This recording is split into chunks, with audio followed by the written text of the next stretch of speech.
Praneeth group వారి group park Spanish model triplex Vilas Dundigal Gagillapur. మరిన్ని వివరాలకి ఈ కింద నంబర్ని సంప్రదించండి. ప్రాబ్లమ్ సార్ ఇంతవరకు మాజీ ఎంపీపీ గారు కానీ సర్పంచ్ గారు వెంకటేష్ గారు కానీ మాట్లాడిన విషయమే సార్. మా విలేజ్కి ఆనకట్ట కావాలి సార్. ఆనకట్ట అవతల కొన్ని వ్యవసాయ భూములు కూడా 150 నుండి 200 ఎకరాల వరకు కూడా వ్యవసాయ భూములు ఉన్నాయి సార్. వారికి ఆనకట్ట నిర్మించడం ద్వారా కూడా చాలా అగ్రికల్చర్ చేసే వాళ్ళ ఫార్మర్స్ చాలామంది ఉపయోగపడే అవకాశాలు ఉన్నాయి సార్. ఇంకా ఈ రోడ్డు విషయానికి వస్తే సార్, చర్చి దగ్గర నుండి ఈ రోడ్డు కూడా మీరు గతంలో నిర్మించిన రోడ్డే సార్. ఇది ఇప్పుడు కూడా ఈ రోడ్ని ఇంకొకసారి నిర్మించాల్సిందిగా, ఈ రోడ్ని ఒకసారి దృష్టి పెట్టాల్సిందిగా కోరుకుంటున్నాం సార్. అదేవిధంగా మా చర్చి దగ్గర నుండి కూడా ఎల్లమ్మ గుడి వరకు కూడా అది కూడా మీరు ఇచ్చిందే సార్. చాలా ధన్యవాదాలు తెలుపుకుంటున్నాం సార్. మీరు వచ్చిన సంవత్సరాల కాలంలో మేము చాలా వర్క్స్ చేసుకోగలుగుతున్నాం సార్. గత 10 సంవత్సరాల నుండి నిరుపయోగంగా ఉన్న గ్రామాన్ని అభివృద్ధి చేస్తున్నందుకు మరొకసారి ధన్యవాదాలు తెలియజేసుకుంటున్నాం సార్. నష్కల్ గ్రామ ప్రజలందరికీ, మా సోదరీమణులకు సోదరులకు, నాతో పాటుగా మన గ్రామానికి చేసిన మన గణపురం వ్యవసాయ మార్కెట్ కమిటీ చైర్పర్సన్ సోదరి లవణ్య శిరీష్ రెడ్డి గారు, అదేవిధంగా చిల్పూర్ దేవస్థానం ధర్మకర్తల మండలి చైర్మన్ సోదరులు శ్రీధర్రావు గారు, మన మాజీ ఎంపీపీ మన గ్రామ వాస్తవ్యులు జగన్ గారు, తహసీల్దార్ గారు, డిఈ గారు, డాక్టర్ గారు, వేదిక పైన పెద్దలందరికీ, మన మాజీ సర్పంచ్ గారికి, మన మాజీ ఎంపీటీసీ గారికి, మీడియా మిత్రులకు, గ్రామ ప్రజలకు అందరికీ నా నమస్కారాలు తెలియజేసుకుంటున్నాను. 30 సంవత్సరాల క్రితం నేను మొట్టమొదటిసారిగా ఎమ్మెల్యేగా పోటీ చేసినప్పుడు నష్కల్ గ్రామానికి వస్తే ప్రచారానికి వచ్చాను. ప్రచారానికి వస్తే నష్కల్ గ్రామ రోడ్ల మీద నాకు నడవరాలేదు. అన్ని రాళ్ళు, ఇట్లా ఎత్తైన రాళ్ళు, అంత ఆగమాగం ఉండే ఆ తొవ్వ. ఇప్పుడు ఈ తొవ్వ అయితే అక్కడ డక్కల ఇళ్ళ మూల మలుపు నుంచి ఇటు వచ్చే తొవ్వ చాలా అధ్వానంగా ఉండే. మనం ఈరోజు నష్కల్ గ్రామానికి మన హైదరాబాద్ రోడ్ నుంచి ఒక బీటీ రోడ్ వేసుకున్నాం. ఆ బీటీ రోడ్ కూడా నేను మంత్రిగా ఉన్నప్పుడు, నేను ఎమ్మెల్యేగా ఉన్నప్పుడు వేసిన బీటీ రోడ్. మన గ్రామంలో వేసుకున్న ఈ సీసీ రోడ్ కానీ ఆ కొత్త సీసీ రోడ్, ఈ 2 సీసీ రోడ్లు కూడా నేను మంజూరు ఇచ్చినాయి. అదేవిధంగా రామచంద్ర స్వామి గారి ఆలయాన్ని కూడా బాగు చేసుకోవాలని దానికి కూడా కొన్ని నిధులు మనం మంజూరు చేసుకున్నాం. అప్పుడే నష్కల్ ఆనకట్ట తెగిపోయి ఉంటే 65 లక్షల రూపాయలతో ఆ నష్కల్ ఆనకట్ట ఆ రోజులో కట్టుకున్నాం. అయితే ఇప్పుడు మళ్ళా అదనంగా మనకు నష్కల్ నుంచి వాగు మీదకి వెళ్ళి ఉప్పుగల్లు పోయే తోవ, కూనూరు కాదనుకుంటా, ఉప్పుగల్లు పోయే తోవ, మీరు కూనూరు అంటున్నారు, కూనూరు కాదు, నష్కల్ నుంచి వాగు మీదుగా ఉప్పుగల్లుకు పోయే తోవకు మనం ఎస్టిమేట్ వేయించినాం. వాగు పెద్దగా ఉన్నది కాబట్టి ఎస్టిమేట్ 10 కోట్ల రూపాయలు అయింది. ఎందుకంటే వాగు మీద బ్రిడ్జి కట్టాలి. మామూలు రోడ్ అయితే 1 కోటి రూపాయలతోనే అయిపోయేది. బ్రిడ్జి కట్టాలి కాబట్టి 10 కోట్లు అయింది. ఆ 10 కోట్ల రూపాయలకు సంబంధించిన బ్రిడ్జ్ రోడ్డు నిర్మాణం కొరకు ప్రభుత్వానికి నేను ప్రతిపాదన ఇచ్చాను. ఇంకా అది మంజూరు కాలేదు. తప్పకుండా దాన్ని మంజూరు చేపించి పని చేస్తానని చెప్పి సందర్భంగా తెలియజేస్తున్నాను. అంతేకాకుండా రాష్ట్రంలో కాంగ్రెస్ ప్రభుత్వం వచ్చింది, ఇందిరమ్మ రాజ్యం వచ్చింది, మళ్ళీ ఇందిరమ్మ ఇల్లు వచ్చినాయి. మన నియోజకవర్గానికి 3500 ఇందిరమ్మ ఇల్లు వచ్చినాయి. ఆ 3500 ఇందిరమ్మ ఇళ్లలో అన్ని గ్రామాలకు సదరవలసి వచ్చింది. ఇల్లు లేని వాళ్ళు చాలా మంది ఉన్నారు. మనకు వచ్చిన ఇల్లు తక్కువ ఉన్నాయి కాబట్టి అన్ని గ్రామాలకు కొంచెం కొంచెం సదరవలసి వచ్చింది. ఆ రకంగా నష్కల్లో ఎక్కువ మంది లబ్ధిదారులు ఉన్నా, అర్హత ఉన్న వాళ్ళు ఉన్నా, అర్హులైన వాళ్ళు ఉన్నా 30 మాత్రమే ఇందిరమ్మ ఇల్లు ఇప్పుడు ఇవ్వడం జరిగింది. మొదటి లిస్టులో 30 ఇల్లు వచ్చినాయి. రెండవ లిస్టులో మరొక 30 ఇందిరమ్మ ఇల్లు మీకు ఇస్తానని చెప్పి కూడా ఈ సందర్భంగా తెలియజేస్తున్నాను. వాళ్ళు ఇబ్బంది పడవద్దు. తప్పకుండా నష్కల్ గ్రామానికి ఇంకా 3 సంవత్సరాలు ఉన్నాయి. నాకు పదవి కాలం ఇంకా 3 సంవత్సరాలు ఉన్నది. ఈ 3 సంవత్సరాల కాలంలో ఇంకా 2 సార్లు 3 సార్లు మీకు ఇందిరమ్మ ఇల్లు వస్తాయి. తప్పకుండా నష్కల్ గ్రామం పైన ప్రత్యేక దృష్టితో ఆ ఇల్లు చేపట్టడం జరుగుతుంది అని చెప్పి కూడా ఈ సందర్భంగా తెలియజేసుకుంటున్నాను. అదేవిధంగా ఎప్పుడో మనం 20 ఏళ్ల కింద వేసుకున్న సీసీ రోడ్ ఇది. అప్పుడు నేను మంత్రిగా ఉమ్మడి ఆంధ్రప్రదేశ్లో మంత్రిగా ఉన్నప్పుడు వేసిన సీసీ రోడ్ ఇది. ఇది కూడా బీటీ రోడ్ ఇది కూడా కొంత దెబ్బతిన్నదన్నారు. తప్పకుండా ఈ రోడ్డును కూడా మనం వెడల్పు చేసుకుందాం. రామచంద్ర స్వామి ఆలయం వరకు కూడా ఈ రోడ్డు నిర్మాణం చేసుకుందామని చెప్పి ఈ సందర్భంగా మీకు అభినందనలు తెలియజేసుకుంటున్నాను. దయచేసి మీ అందరినీ నేను కోరేది ఒకటే, రాష్ట్ర ప్రభుత్వం విపరీతమైన అప్పులలో ఉన్నది. రాష్ట్ర ప్రభుత్వం నెత్తిపైన 8 లక్షల కోట్ల రూపాయల అప్పు ఉన్నది. ఆ 8 లక్షల కోట్ల రూపాయలకు మిత్తి వాయిదాలు చెల్లిస్తూ సంక్షేమ కార్యక్రమాలను ముందుకు తీసుకుపోవాల్సి వస్తున్నది.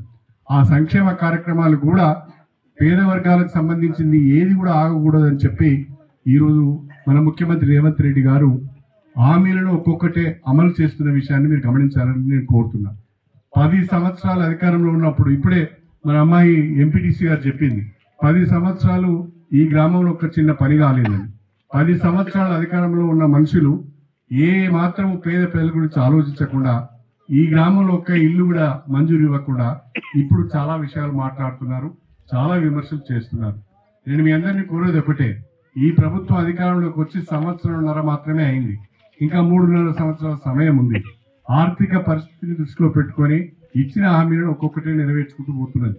నాకైతే నమ్మకం ఉన్నది, రేవంత్ రెడ్డి గారు ముఖ్యమంత్రిగా కాంగ్రెస్ ప్రభుత్వము ప్రజలకు ఇచ్చిన హామీలను ఒక్కొక్కటే ఈ 3 సంవత్సరాల్లో అమలు చేస్తుందనే నమ్మకం నాకుంది అని చెప్పి నేను ఈ సందర్భంగా తెలియజేసుకుంటున్నాను. రాష్ట్ర ప్రభుత్వం వ్యవసాయాన్ని అభివృద్ధి చేయాలి, రైతుకు అండగా ఉండాలని చెప్పి అనేక రకాలైన ఇబ్బందులను ఎదుర్కొని కూడా 25 లక్షల మంది రైతులకు 21,000 కోట్ల రూపాయల పంట రుణాలను మాఫీ చేసింది. అంతేకాకుండా 4 ఎకరాల వరకు ఉన్న వారికి ఇప్పటికే రైతు భరోసా ఇచ్చింది. సన్నాలు పండిస్తున్న వాళ్లకు క్వింటాల్కు 500 రూపాయల బోనస్ ఇస్తున్నది. అదేవిధంగా మహిళలకు ఉచిత బస్సు సౌకర్యం కల్పించింది. ఇళ్లలో 200 యూనిట్ల వరకు కరెంటు వాడుతున్న వాళ్ళకు 0 బిల్ వస్తున్నది. దానికి తోడుగా ఈ మధ్యనే మనందరికీ కూడా ఉపయోగపడే ఒక చక్కటి కార్యక్రమాన్ని మన ముఖ్యమంత్రి రేవంత్ రెడ్డి గారు చేపట్టారు. అదే సన్న బియ్యం ఉచిత పంపిణీ అని చెప్పి నేను ఈ సందర్భంగా తెలియజేస్తున్నాను. దేశంలో ఎక్కడ లేని విధంగా మీరందరూ కూడా ఆలోచించాలి. ఆ ఇచ్చిళ్ళు పోయిందని అనుకుంటారు చాలా మంది, కానీ దేశంలో ఏ రాష్ట్రంలో కూడా రేషన్ కార్డుల ద్వారా సన్న బియ్యం పంపిణీ జరగడం లేదు.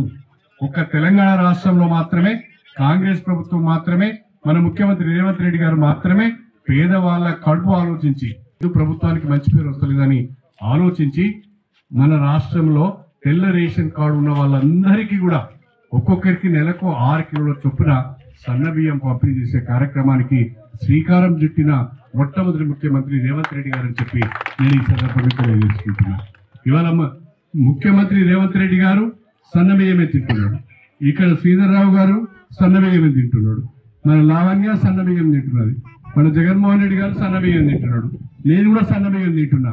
కానీ పోయిన నెల నుంచి మీరందరూ కూడా సన్న బియ్యమే తింటున్నారని చెప్పి నేను ఈ సందర్భంగా తెలియజేసుకుంటున్నాను.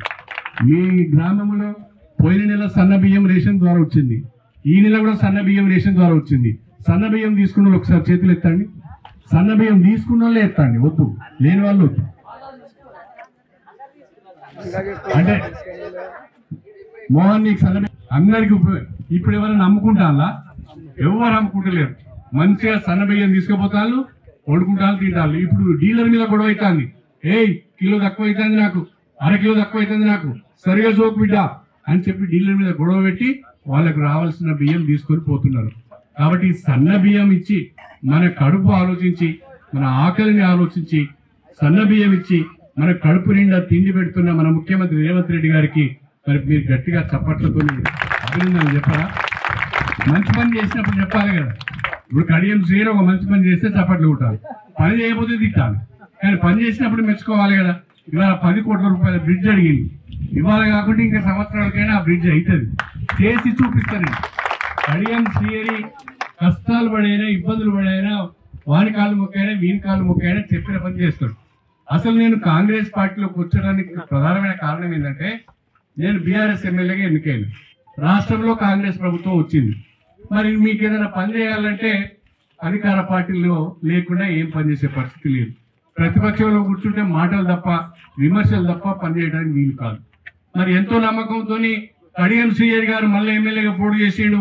కడియం శ్రీహరి మళ్ళీ ఎమ్మెల్యే కనుక గెలిస్తే మన గ్రామానికి ఎంతో కాస్తో కూస్తో పని అవుతుందనే నమ్మకంతో మీరు నాకు ఓటేసి గెలిపించండి. మరి మీ నమ్మకాన్ని నేను కాపాడుకోవాలి కదా.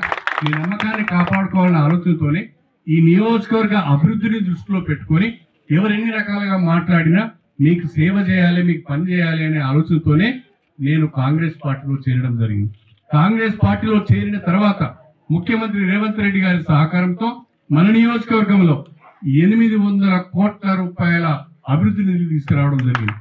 16 మార్చి 2025 రోజున గన్పూర్లో మీ అందరి సమక్షంలో ముఖ్యమంత్రి గారి చేతుల మీదుగా 800 కోట్ల రూపాయల అభివృద్ధి పనులకు మనం శంకుస్థాపన చేసుకోవడం జరిగింది.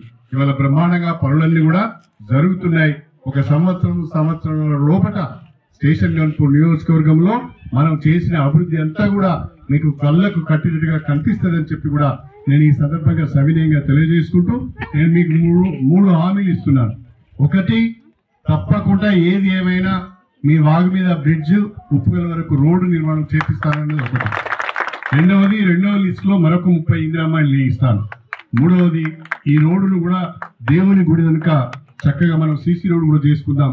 ఈ 3 పనులు నేను 6 నెలల్లో మంజూరు చేపించి మీకు ఇస్తాను. నష్కల్ గ్రామానికి వచ్చి మా ఎమ్మెల్యే కడియం శ్రీహరి గారు 3 హామీలు ఇచ్చారు. ఈ 3 హామీలు ఆయన చేశాడని మీరు చెప్పుకునే విధంగా నా పనితీరు ఉంటుంది తప్ప ఏదో అడగోలుగా మాట్లాడి ఇలా తాగినమా, ఇలా తిన్నామా, ఎగిరినమా, దునికినమా, అయిపోయిందా అన్నట్టుగా నా పనితీరు ఉండదు. నిజాయితీగా పనిచేస్తాను, తప్పు మాత్రం చేయను. తప్పులు చేసి మీకు తలవంపులు తీసుకొచ్చే ప్రయత్నం అయితే జరగదు. మీరందరూ కూడా మీ ఎమ్మెల్యే ఎవరు అంటే కడియం శ్రీహరిని తల ఎత్తుకొని గల్లా ఎత్తుకొని చెప్పుకునే విధంగానే నా పనితీరు ఉంటుంది, నా నిజాయితీ ఉంటుంది అని చెప్పి ఈ సందర్భంగా మీ అందరికీ, మా నష్కల్ గ్రామ ప్రజలందరికీ కూడా సవినయంగా తెలియజేసుకుంటూ మీ అందరి దగ్గర సెలవు తీసుకుంటున్నాను. అందరికీ నమస్కారం. ఇండియా పాకిస్తాన్ ఉద్రిక్తతలపై లేటెస్ట్ అప్డేట్స్ కోసం డౌన్లోడ్ చేసుకోండి RTV లైవ్ యాప్.